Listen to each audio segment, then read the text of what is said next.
अंजनगाव सुर्जी नगरपालिकेच्या निवडणुकीसाठी आज मतदान प्रक्रिया शांततेत पार पडत आहे। या निवडणुकीत नगराध्यक्ष पदासाठी एकूण 7 उमेदवार रिंगणात असून 28 नगरसेवक पदांसाठी चुरशीची लढत पाहायला मिळतेय।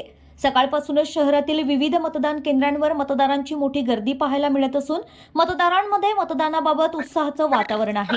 महिला, ज्येष्ठ नागरिक तसेच तरुण मतदार मोठ्या संख्येने मतदानासाठी बाहेर पडलेत। आजच्या मतदानातून एक नगराध्यक्ष आणि 28 नगरसेवकांचं भवितव्य मतपेटीत बंद होणार आहे। प्रशासनाकडून मतदान प्रक्रिया सुरळीत पार पडावी यासाठी योग्य ती व्यवस्था करण्यात आली असून सुरक्षा व्यवस्थाही कडक ठेवण्यात आली आहे। दरम्यान सर्वच राजकीय पक्ष आणि उमेदवारांचं लक्ष आजच्या मतदानावर केंद्रित झालं असून मतमोजणीच्या निकालाकडे आता संपूर्ण शहराचं लक्ष लागून आहे।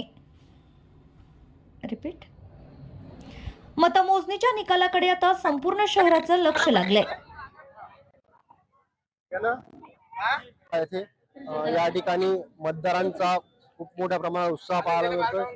तसेच हा गळ मोठ्या प्रमाणात मानला जातो। त्या गळाचं 28 नगराध्यक्ष पदासह 28 उमेदवारांचं भवितव्य या मतपेटीत बंद राहणार असून या ठिकाणी उपमुख्यमंत्री, आमदार, खासदार, पालकमंत्री यांच्या भेटीगाठी झालेल्या आहेत।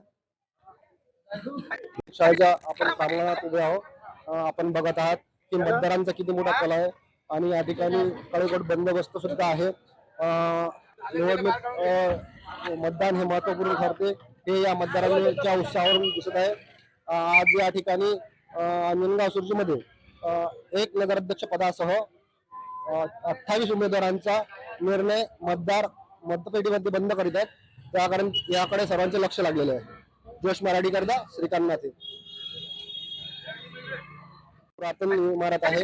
या ठिकाणी मोठ्या प्रमाणात नागरिकांचा उत्साह मतदानासाठी दिसतोय। तसंच पोलीस स्टेशन जवळ हे मतदान केंद्र असून या ठिकाणी आपण बघत आहात पोलीस यंत्रणा एकदम कडेकोट बंदोबस्तात लागलेला आहे। जोश मराठी करता श्रीकांत नाथे।